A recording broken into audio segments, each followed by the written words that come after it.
Tim McIntyre. Mr Speaker, if ever there was a party mired in ideological claptrap, it would be the New Zealand Green Party. And I will look forward to refuting the prophecy of doom that we've just had from Jan Logie. But before I do so, could I just put on record my endorsement of the words of the Honourable Nathan Guy for the victims of the recent flooding in Whanganui, Rangatiki and surrounding districts, and also note that the people of Dunedin South went through a similar experience just a few weeks ago. It's been a difficult time for all of them. We send them best wishes, and though it may not seem like it just now, I'm sure there will be better times ahead.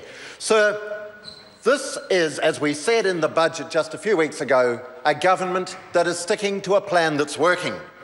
And what I want to suggest to the House today is that there's a fundamental difference between National and our support parties on this side of the House and Labor and their allies on the other side.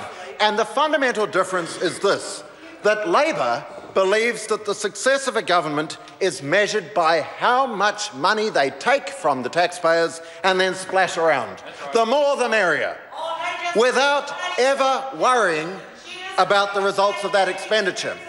The National Party, on the other hand, says that taxpayers' money is hard-earned, much of it by people on low incomes. Therefore, we must never take a dollar more than we can justify, and every dollar that we spend has to be spent with the best possible impact, with the best possible evidence behind it. And that's where I come back to the point that Ms Logie was making before, because this is a government that is firmly focused on looking at the evidence of how the money is spent, finding better ways of spending it, and we have made it a priority for the last 7 years the delivery of better public services. And, sir, across the board, it's working.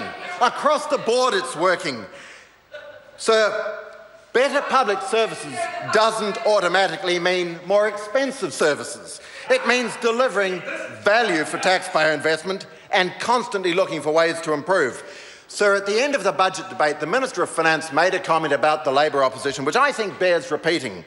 He said, this lazy Labor Party, this uninspiring Labor Party, this Labor Party that sucks hope from those who need it most, has been waiting around now for 7 years to say, the nasty Tories cut everything, vote for us because we're kind and caring.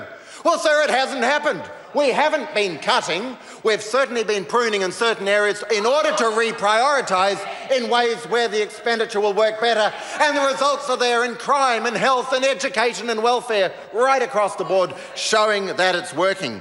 Because this is a government that has been firmly focused on striking the right balance between responsible management of the economy, managing a growth phase in the economy, and doesn't the international community look at it and say, well done, New Zealand? All the commentators say that, while keeping our own expenditure under control. And remember that the Labor Party saw expenditure go up like this.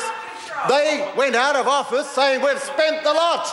You guys have got a decade of deficits to look forward to. Good luck, make good with that. Well, we said, sir, that's not good enough. We will get things back under control much faster than that, and we are. But we also said that we will do it while protecting the most vulnerable New Zealanders. And of course, sir, this was all before the global financial crisis, all before the Canterbury earthquakes. Nobody could have seen just how bad things were going to be.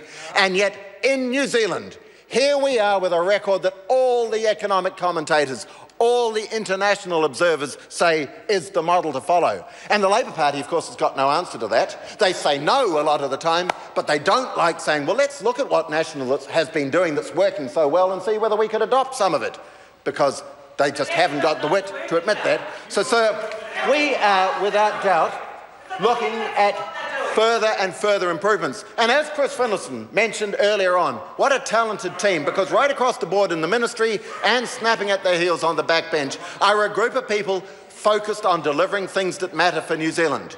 Not little ideological claptrap type things, but really getting down and saying this could be done better. And that's why the community investment strategy is so worthwhile looking at hard. And I wish that Ms Logie would take her blinkers off and say we can do things better and the government will do better.